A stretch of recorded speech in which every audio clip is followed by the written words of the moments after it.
আমি কোরআনের সুর মাঝে শুনেছি যে নাম, আজানের সুর মাঝেও শুনেছি সে নাম। ও নাম শুনেছি আমি আমার হৃদয়, হে রাসূল নবীজি তোমায়,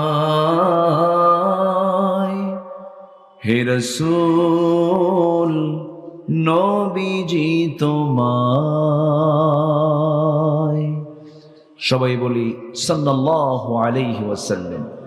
সম্মানিত হাজিরিন, আমি সেখান থেকে কথা বলবো যেখান থেকে আমার অভ্যাস অনুযায়ী আমি তেলাওয়াত দিয়ে শুরু করেছি। সেই সূরাটি হলো সূরাতুর রা'দ। রা'দ মানে হলো বজ্রপাত। রা'দ মানে কি বলেন তো? বজ্রপাত। এটা এলাকায় এলাকায় কি বলে? এটা ঠাটা। কি পড়ে? ঠাটা না? বাস পড়ে না? আচ্ছা, বাস পড়ে, ঠাটা পড়ে, আবার কিছু কিছু এলাকায় বলে দেয়ার ডাক, এরকম বলে। তো এটাকে আরবিতে রা'দ, বজ্রপাত, মেঘের ঘর্ষণে যে আওয়াজটা হয়, এই সূরার নামকরণ করা হয়েছে এই নামে। তো আমি এটা হলো 13 নম্বর সূরা। কত নম্বর সূরা বলেন? 13 নম্বর সূরা। আমি সেখান থেকে কিছু কথা বলতে চাচ্ছি। এই পৃথিবীতে যারা বিবেকহীন তারা কোনোদিন দুনিয়াতেও ভালো চলতে পারে না, আর বিবেকহীন লোক তো জান্নাত পেতেও পারে না। না কি মনে করেন আপনারা? পৃথিবীর সবচেয়ে বড় রাডার হলো বিবেক, কমন সেন্স। কমন সেন্স যার আছে সে মানুষ, যার কমন সেন্স নাই সে কি মানুষ? হয়তো তার কোথাও একটা তার ছেঁড়া আছে অথবা কোনো একটা সমস্যা, তখন সে বিবেকহীন হয়ে যায়। মানুষের বৈশিষ্ট্য হলো সে তার সতরটাকে ঢেকে রাখবে, নাভি থেকে হাঁটুর নিচ পর্যন্ত, মেয়েরা মাথা থেকে পা পর্যন্ত। এটা ঢেকে রাখা হচ্ছে তার মানুষের কাজ। কিন্তু আজকের সমাজে সতরটাও ঢাকে না। ওটা কি বিবেকবান না বিবেকহীন? বিবেকবান না বিবেকহীন? বিবেকহীন। কমন সেন্সই নাই। তো ইমানদার সবচাইতে বেশি বিবেকবান বলা হয়, যার মধ্যে ইমান থাকে সে বিবেকবান বলা হয়। আরবিতে এটাকে বলা হয় উলুল আলবাব। উলুল আলবাব। তো আজকে উলুল আলবাব কারা, বিবেকবান কারা আল্লাহর দৃষ্টিতে, আজকে আমি তাদের কিছু বৈশিষ্ট্য, 9টা বৈশিষ্ট্য আছে, আমি একটা একটা করে তুলে ধরবো। আমি 3 রাত নেব না, শুধু 1 রাত নেব। আমি 2013 সালে পাবনা জেলার দারুল আমান ট্রাস্ট, আমার আলোচনা যারা শুনেছেন, আমি একটানা সেখানে 3 দিন মাহফিল করেছি। 3 দিন, 4 বছর, 12টা মাহফিল, 12টা অধিবেশন আমি সম্পন্ন করেছি। তো এই ঐতিহ্য, এই ধারাবাহিকতা ইদানিং কেমন যেন একটা ভাটা পড়েছে। খালি ভাব, শুধু একটু মোটিভেশনাল কিছু মানে ধুমধাম কিছু কথাবার্তা বলে সাফা মেরেই সব হেরে যায় না। কোরআন শোনার জন্য আগে দরকার হলো সময়। আগে দরকার কি বলেন তো? টাইম দরকার। সময় নিয়ে একটা আলোচক যদি কথা বলতে পারেন একটানা একটা জায়গায় 2 দিন 3 দিন, সেখানে কিছু মানুষ নিতে পারে, আলোচকও কিছু দিতে পারেন, আর যারা শ্রোতা তারাও কিছু নিতে পারেন। এটা রূপ দিয়েছিলেন আল্লামা সাইদ রাহিমাহুল্লাহ। তিনি কোথাও একদিন করতেন না, বেশিরভাগ জায়গায় মিনিমাম 2 দিন, 5 দিন পর্যন্ত তিনি একটা মাহফিলে তিনি আলোচনা করেছেন। বলি আলহামদুলিল্লাহ। আর আমাদের কত সমস্যা, 8 বিভাগে 8টা মাহফিল হবে, এই শেষ। আর আল্লামা সাইদি একই জায়গায় 5 দিন একটানা মাহফিল করেছেন, মহিলা সমাবেশ সহ 6টা মাহফিল করেছেন। আমরা তো তার চাইতে বড় কিছু হই নাই, তাই না? যাই হোক, আসুন আমরা ধীরে ধীরে আলোচনার দিকে যাই। সেখান থেকে কথা বলবো যেখান থেকে আমি তেলাওয়াত দিয়ে শুরু করেছি। আমরা বিবেকহীন হব না বিবেকবান হব? বলেন বলেন। লুঙ্গি খুলে রাখবো না লুঙ্গি পরবো? যারা লুঙ্গি পড়ে না, যারা সতর ঢাকে না, ওটা কি কমন সেন্স আছে? এখনকার বাচ্চাগুলো দেখেন না প্যান্ট পরে। এখন যে প্যান্টগুলো পরে, প্যান্টগুলো নাভির নিচে না নাভির উপরে? কমন সেন্স আছে? আজ থেকে কমন নাই। হাঁটুর নিচে, হাঁটুতে ফাটা, দুই হাঁটু কি ফাটা, আর প্যান্ট পরে হচ্ছে নাভির নিচে। এত নিচে পড়ে সীমান্ত বর্ডার, যে কোনো মুহূর্তেই অঘটন ঘটতে পারে। এই হলো কমন সেন্সের অভাব। রুচির বিকৃতি হয়ে গেছে আজকে। মেয়েদের মাথার চুল কালোই তো মানায়, সেই মাথার চুলগুলো এখন কি কালো আছে? বানায় দিছে লাল টকটকা, মানে ছাগল কালার, ভেড়া কালার, ভেড়া ভেড়া ভেড়া মডেল। বলেন কমন সেন্স থাকলে কি এই বিকৃত এই চিত্র কি চিত্রায়িত করতে পারে কোনো মানুষ? না। তো এইগুলো হচ্ছে কমন সেন্সের বিষয়। আল্লাহ পাক বলছেন উলুল আলবাব কারা, তোমরা আমার থেকে জেনে নাও, আর এদের জন্য আমি আল্লাহ জান্নাত রেখে দিয়েছি। জোরে বলে সুবহানাল্লাহ, সুবহানাল্লাহ। কোরআন আল্লাহ পাক দিয়েছেন আলো, আলো করে। কি করে দিয়েছেন বলেন তো? আলো। আলো কোরআনটা কি বলেন তো? আলো। কোরআন মানলে আলোকিত হব আমরা। কোরআন হচ্ছে আলো, আর কোরআন মানলে আমরা কি হয়ে যাব? আলোকিত হয়ে যাব। আল্লাহ রাব্বুল আলামিন বলেন আলিফ লাম রা কিতাবুন আনজালনাহু ইলাইকা লিতুখরিজান নাসা মিনায-যুলুমাতি ইলান নূর। হে রাসূল, আমি আপনার প্রতি যে কিতাবটা নাজিল করেছি, এই কিতাব নাজিলের উদ্দেশ্য হলো আপনি যেন এই কিতাব দিয়ে অন্ধকারে নিমজ্জিত জাতিকে যেন আলোর দিকে নিয়ে আসতে পারেন। জোরে বলি সুবহানাল্লাহ। আল্লাহ তাআলার পদ্ধতি হলো, তিনি কোরআন যে নাজিল করেছেন, প্রথমে কোরআন সম্পর্কে আগে ধারণা দিয়েছেন।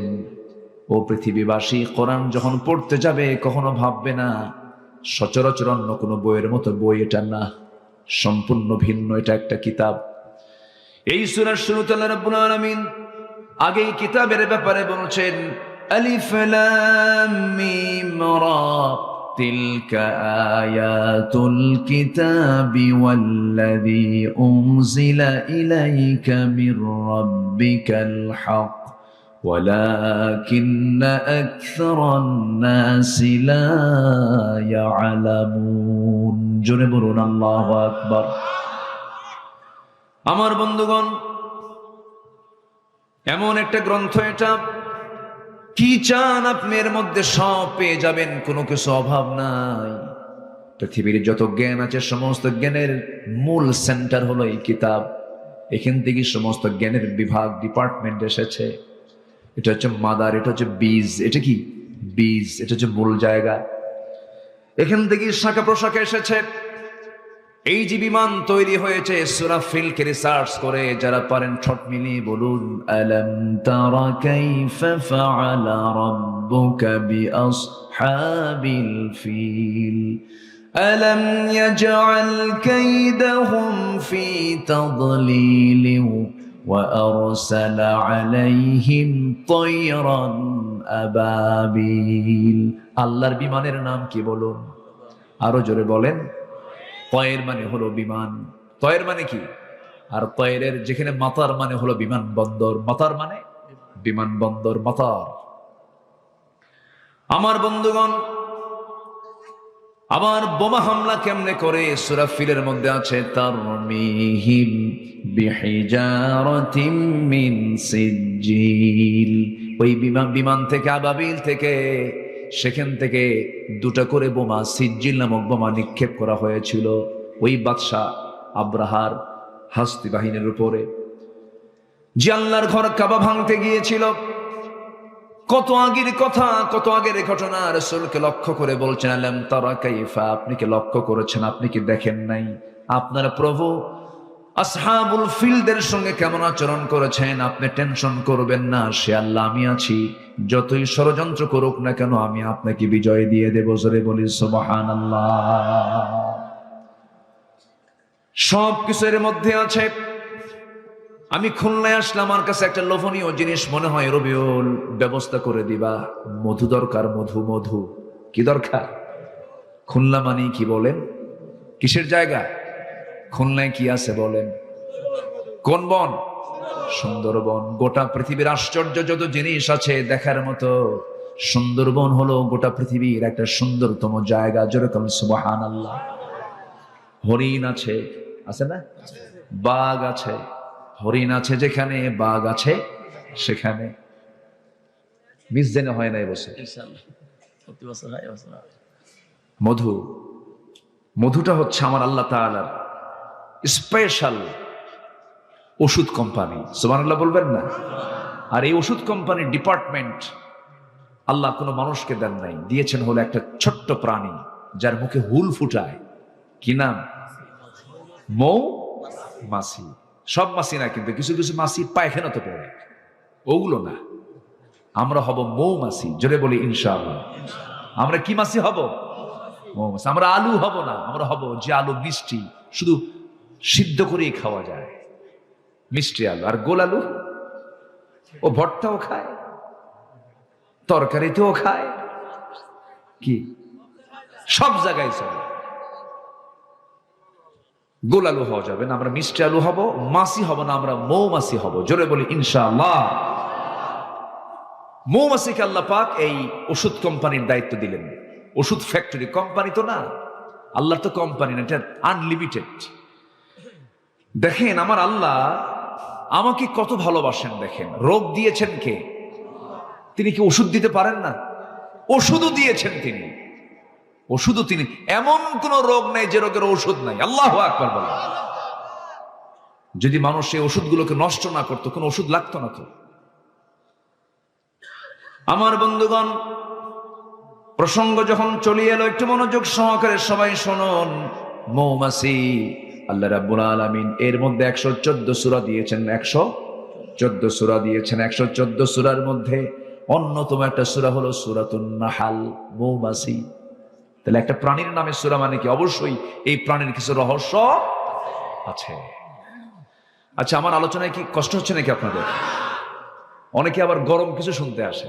হুজুর একটু হাসিনাকে গালি দেন, সে তো চলেই গেছে, ওরে নিয়ে এত কথা বলার দরকার আছে নাকি? কিছু কিছু জায়গায় এসে খালি গরম, জিহাদি আসেন, এরকম আসেন আসেন, এত বলার দরকার নাই তো।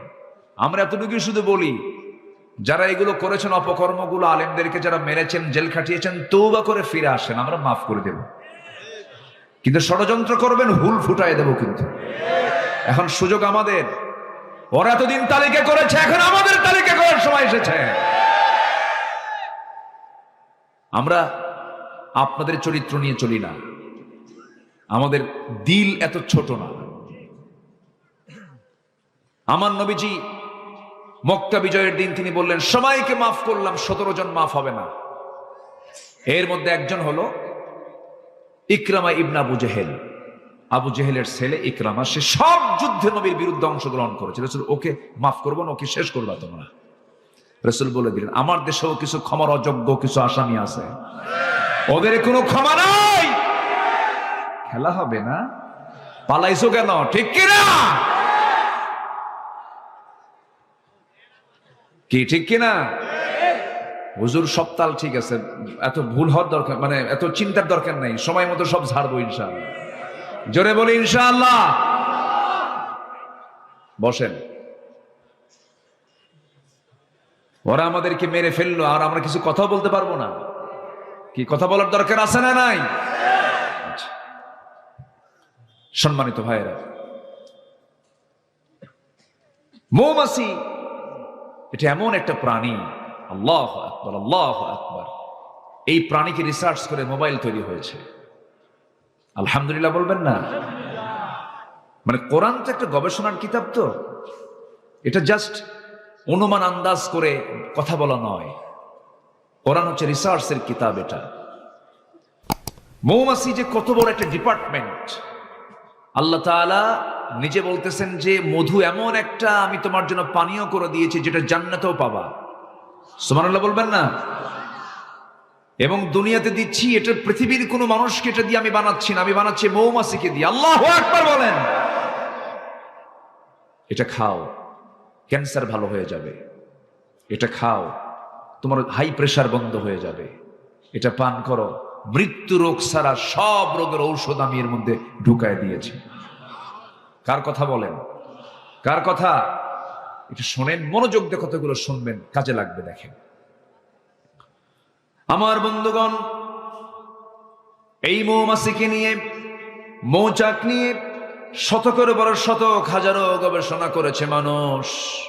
সর্বশেষ 1973 সালে অস্ট্রিয়ান একজন বিজ্ঞানী কার্ল ভন ফ্রিচ মৌমাছির জীবন চক্র নিয়ে গবেষণা করে তিনি নোবেল পুরস্কার পর্যন্ত পেয়েছেন।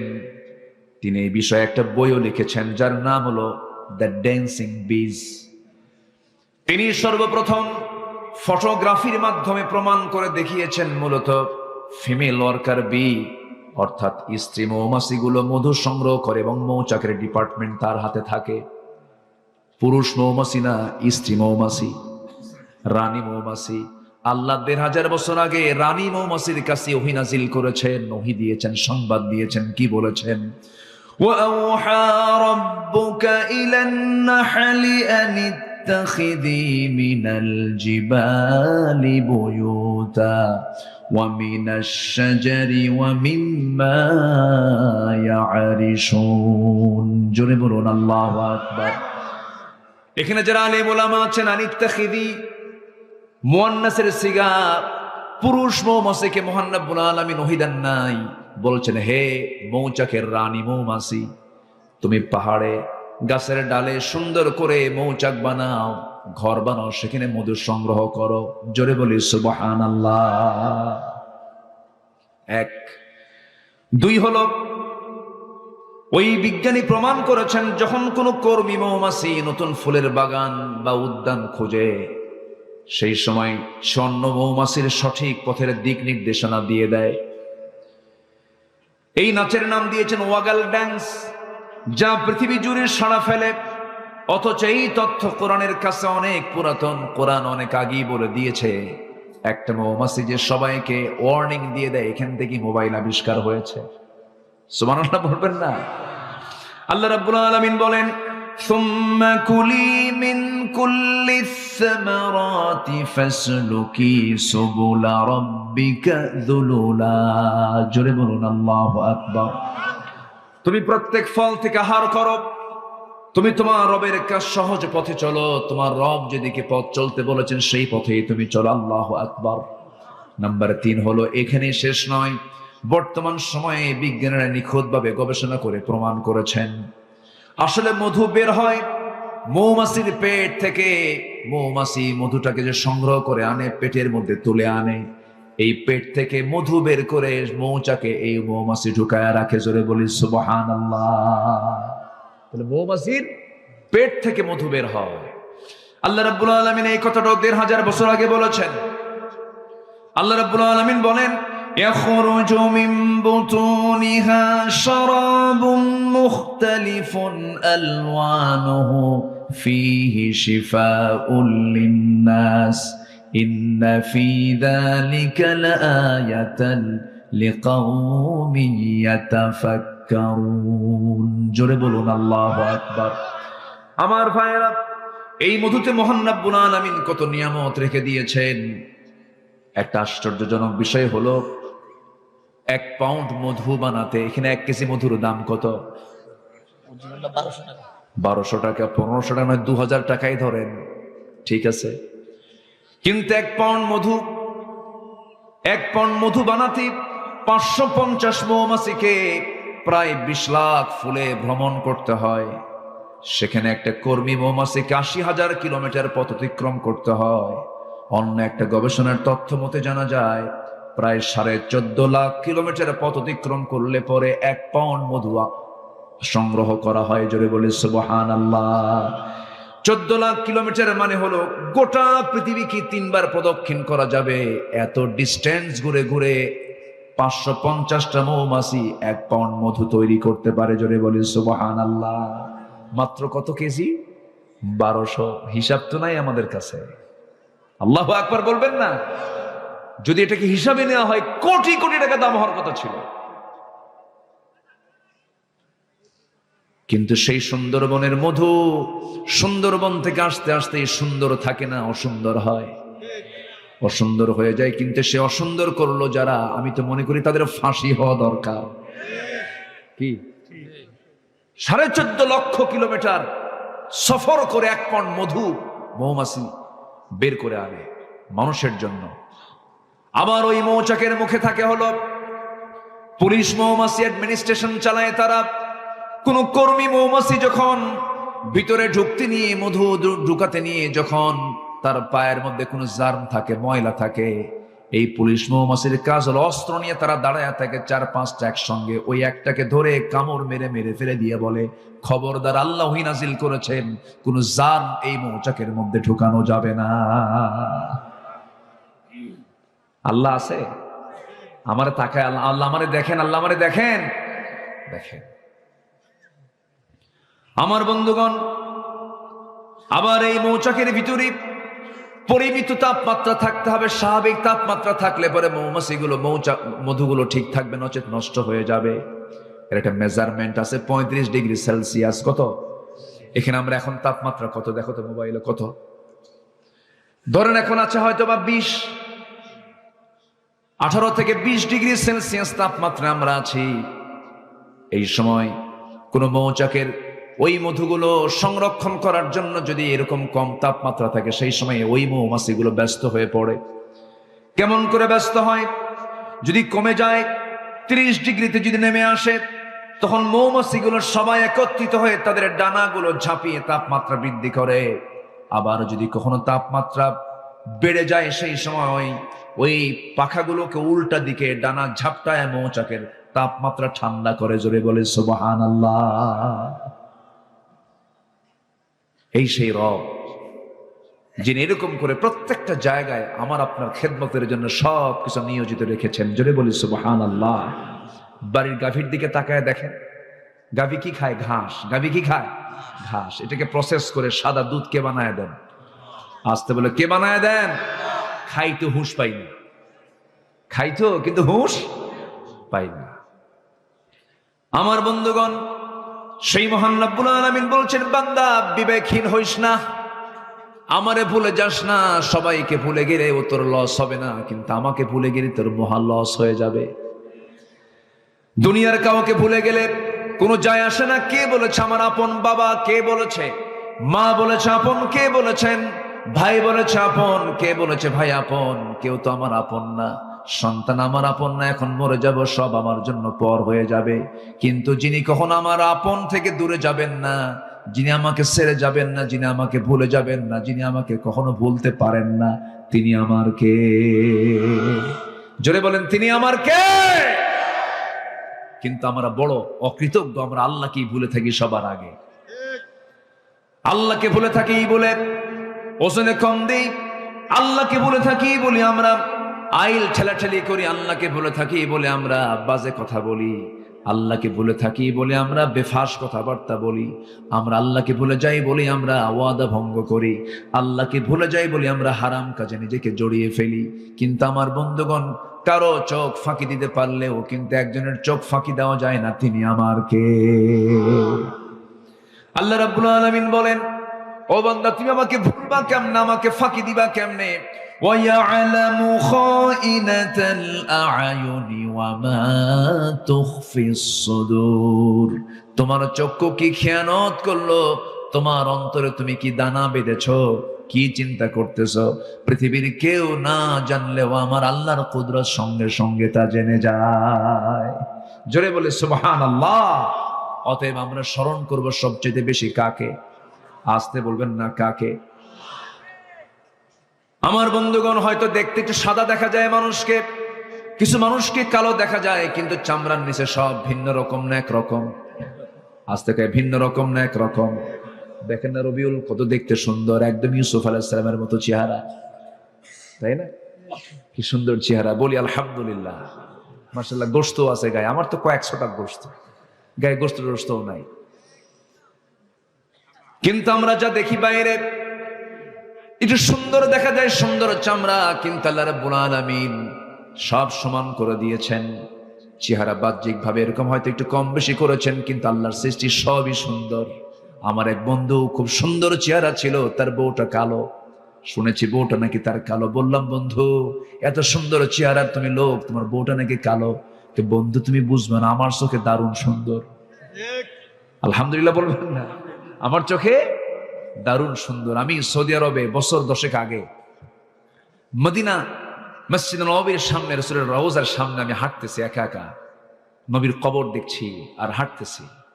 রাসূল আমার আলো আশা, রাসূল আমার ভালোবাসা, রাসূল আমার প্রেম বিরহের মূল আলোচনা, রাসূল আমার কাজে কর্মে অনুপ্রেরণা। রাসূলকে স্বপ্নে দেখবেন ভাই? দেখতে রাজি আছেন? সবাই কি দেখতে রাজি আছেন? অবশ্যই দেখবেন, অবশ্যই দেখবেন। একটু ভাবতে হবে, একটু কি করতে হবে? ভাবতে হবে। ভাবলেই দেখা যায়, ভাবলেই দেখা যায়, দরুদ পড়লেই দেখা যায়। তো আমি হাঁটতেছি, রাসূলের রওজার আশপাশ দিয়ে হাঁটতেছি, হঠাৎ করে সামনে একটা লোক ধরা পড়লো, নাইজেরিয়ান একজন নিগ্রো কালো কুসকুসে মানুষ। অনেকগুলো মানুষ সেখানে। তা আমি লম্বায় প্রায় 71 ইঞ্চি আমি লম্বা, মানে 5 ফুট 11 ইঞ্চি আমার ওজন, মানে হাইট। তো আমি নিজেই ভাবি আমি মনে হয় বেশি লম্বা মানুষ। 6 ফিট মানুষ প্রায় তো কমই পাওয়া যায়। এদিকে আমার হাইটও 71 ইঞ্চি, আবার ওজনও 71 কেজি। তা আমি ওনার দিকে তাকায় দেখি, আমার চাইতে মনে হলো সে ফুট 1.5 বড় হবে, 7.5 ফিট উঁচা লম্বা। আমি তার কোমরের কাছে পড়ে আছি, আমি এরকম করে চাই আছি। এত কালো, তাও চকচকা কালো। কি কালো বলেন তো? চকচকা কালো একদম, মানে দাঁত ছাড়া কিছু দেখা যাচ্ছে না, শুধু একটাই সেখানে শুধু সাদা দেখা যায়, সেটা কি? দাঁত। একদম কালো, ঘন কালো। মাথার চুলও কালো, চুলের সাথে চামড়া মিলে গেছে একদম। সে চুলগুলো আবার খাড়া খাড়া শক্ত, গুনার মতো। গুনা বোঝেন তো? গুনার মতো শক্ত। তো আমি তাকে দেখেই আমি বললাম, মিনাইনা জিতা ইয়া আখি, আমার ভাই আপনি কোন জায়গা থেকে আসছেন, আপনার বিলাদ দেশ কোথায়? বলল আফ্রিকা, নাইজেরিয়া। তো বললাম যে ভালো আছেন তো? হ্যাঁ ভালো। তা আমি আমার দিকে বারবার চেয়ে আছে, আমি কি যেন বলবো তাকে, সে আমার দিকে চেয়ে আছে। তো আমি তাকে বললাম যে এই যে সুন্দর সুন্দর মিশরি, ইরান, ইরাক, আরব, এরা এত সুন্দর, আমেরিকার মানুষ, তারপরে পশ্চিমের মানুষ, ইউরোপের মানুষ, এত সুন্দর সাদা চামড়া, এত সুন্দর দেখতে, এগুলোর চেহারার দিকে যখন আপনি তাকান তখন কি আপনার খারাপ লাগে না? তখন সে আমার দিকে তাকায়া একটা মুস্কি হাসি মেরে, সে তো সবার চাইতে উঁচা, তো 7.5 ফিট উঁচা প্রায়, নখ এরকম মোটা নখ, এই শাল আঙ্গুলিটা এত মোটা, আমার কবজি এত মোটা না, এরকম মোটা নখ নিয়ে উঁচা করে বলতেছে, এগুলো কোনো চেহারা হলো? চেহারা তো আমার। কি কথা কি বুঝতেছেন আপনারা? বুঝছে এগুলো কোনো চেহারা হলো নাকি? এগুলো শুধু গলায় ধরবো আর একটা চাপ দেব, শেষ। আল্লাহু আকবার বলেন। এরপরে বললাম, আচ্ছা আপনাদের কাছে পছন্দের, বিয়ের জন্য পছন্দের পাত্রী, আপনারা কোন ধরনের পাত্রী পছন্দ করেন? বলে যে আমাদের ভিতরে এই কালোর মধ্যেই কিছু সুন্দর আছে, যেগুলো তেল তেলা সুন্দর, আমরা এদেরকে খুব পছন্দ করি। দেখেন আল্লাহ তাআলা চুজ, পছন্দটাও আল্লাহ পাক ভিন্ন করে দিয়েছেন। এটা কে করে দিয়েছেন? কে করে দিয়েছেন? আল্লাহ করে দিয়েছেন। আল্লাহ রাব্বুল আলামিন শুধু বাহ্যিকটা এরকম করে দিয়েছেন, কিন্তু ভিতরটা সব সমান। আমাদের দেহে যে ডিএনএ আছে, যে ডিএনএ এখন টেস্ট করা হয়, আজ থেকে 200 বছর আগে ডিএনএ মানুষ বুঝতো না। যারও সন্তান প্রমাণ করার কোনো কথা ছিল না, মা যতক্ষণ না বলতো যারও সন্তান প্রমাণ হতো না। কিন্তু এখন যারা সন্তান প্রমাণ হওয়ার সুযোগ আছে না নাই বলেন? আছে। ডিএনএ টেস্ট করলেই সব ধরা পড়ে যায়, কার বাচ্চা এটা, কার সন্তান এটা, কার সন্তান সে পেটে লালন করেছে, কে কোথায় অবৈধ করেছে। আজকে সবকিছু বিজ্ঞান প্রমাণ করেছে সে ডিএনএটা, এই ডিএনএ তার মোট দৈর্ঘ্য হলো 2000 কোটি কিলোমিটার লম্বা। জোরে কোন আল্লাহু আকবার।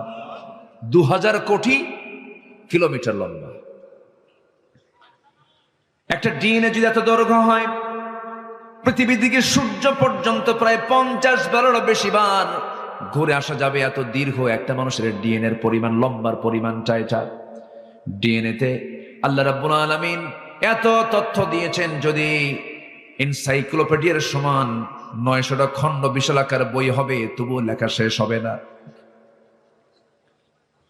আমাদের দেহে যে সবচেয়ে ক্ষুদ্রতম অংশ হলো কোষ, এই কোষের সংখ্যা হলো 37.2 ট্রিলিয়ন। কেউ তো আল্লাহু আকবার বললেন না। মানব দেহ কোষের সংখ্যা হলো 37.2 ট্রিলিয়ন একটা মানুষের। সেন্সরি রিসেপ্টর আছে হলো 110 মিলিয়ন, লোহিত রক্তকণিকা আরবিসি আছে হলো 30 ট্রিলিয়ন। শুধুমাত্র মস্তিষ্কের নিউরন সংখ্যা হলো 100 বিলিয়ন। আল্লাহু আকবার বলেন। কয় মানুষের কথা বলতেছি? এক মানুষ। শুধু চামড়ার নিচের অংশ, কিন্তু এগুলো চামড়ার নিচের অংশ। অসমান না সমান? সমান। মানুষের দেহে যে রক্ত আছে, এই রক্তের আবার ভেসেল আছে, এর ব্লাড ভেসেল আছে। সেই ব্লাড ভেসেলটা হলো 42 বিলিয়ন, যা 97,000 কিলোমিটার লম্বা। মাত্র 3 হাত 3 ফিট তার দিয়া ইয়ারফোন, সেই ইয়ারফোনের তারের ইয়ারফোন যদি পকেটে রেখে দেন, কিছুক্ষণ পর কয়েকটা প্যাঁচ লাগে। অথচ আল্লাহ রাব্বুল আলামিন একটা দেহের মধ্যে 97,000 কিলোমিটার লম্বা ব্লাড ভেসেল রেখে দিয়েছেন। কোনোদিন সেই ভেসেলের মধ্যে কোনো প্যাঁচ লাগলো না। জোরে বলি সুবহানাল্লাহ। কে করেছেন? আসতে বলবেন না, কে করেছেন বলেন? আল্লাহ করেছেন। আল্লাহ বলছেন, আমাকে চেনার জন্য বান্দা কমন সেন্স নিয়ে আসো, বিবেকহীন হইও না। তোমার মাথা থেকে পা পর্যন্ত তুমি দেখো, কারো অবদান এখানে চুল পরিমাণ নাই, সম্পূর্ণ অবদান একমাত্র তিনি কে? আল্লাহ বলছেন, বান্দারে তুমি বিবেকবান হও। বিবেকবানের কিছু বৈশিষ্ট্য আমি তোমাকে শেখায় দিচ্ছি, বান্দা শুনে রাখো। আল্লাহ রাব্বুল আলামিন সুন্দর করে বলছেন, কি সুন্দর করে তিনি জানাচ্ছেন।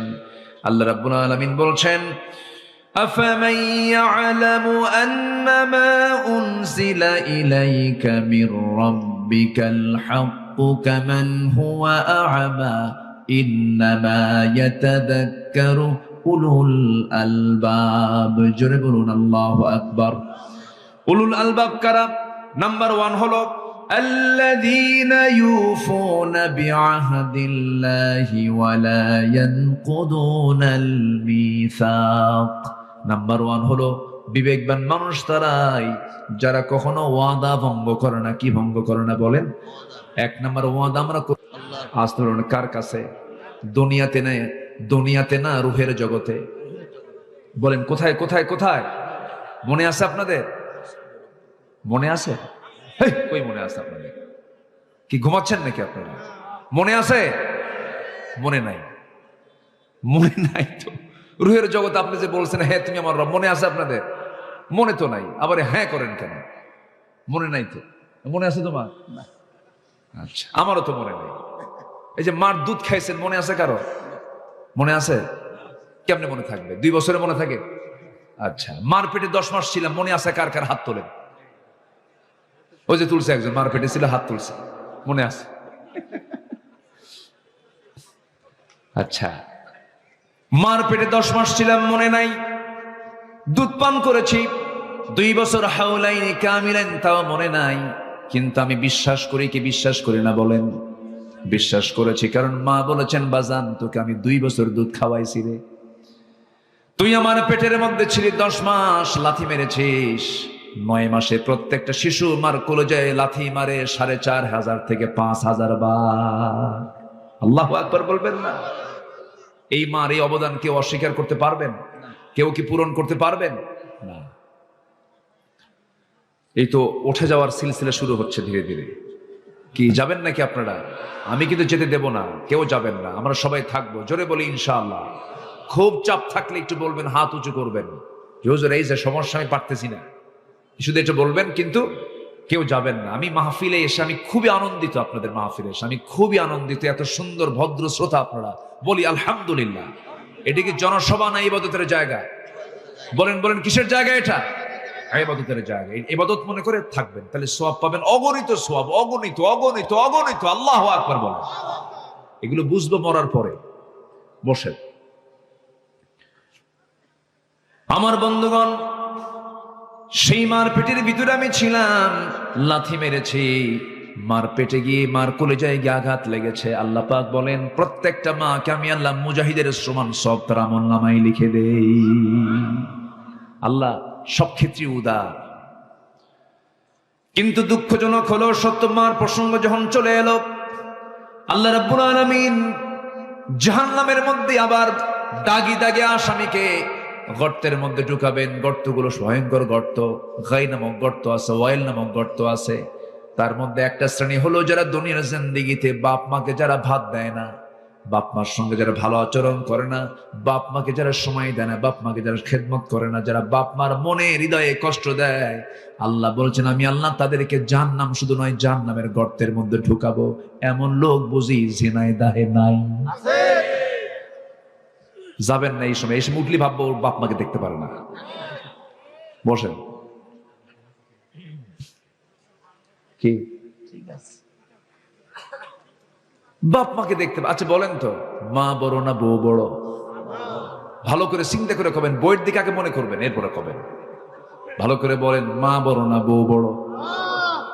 মাহফিলে মা বড়, বাড়িতে বউ বড়। হ্যাঁ,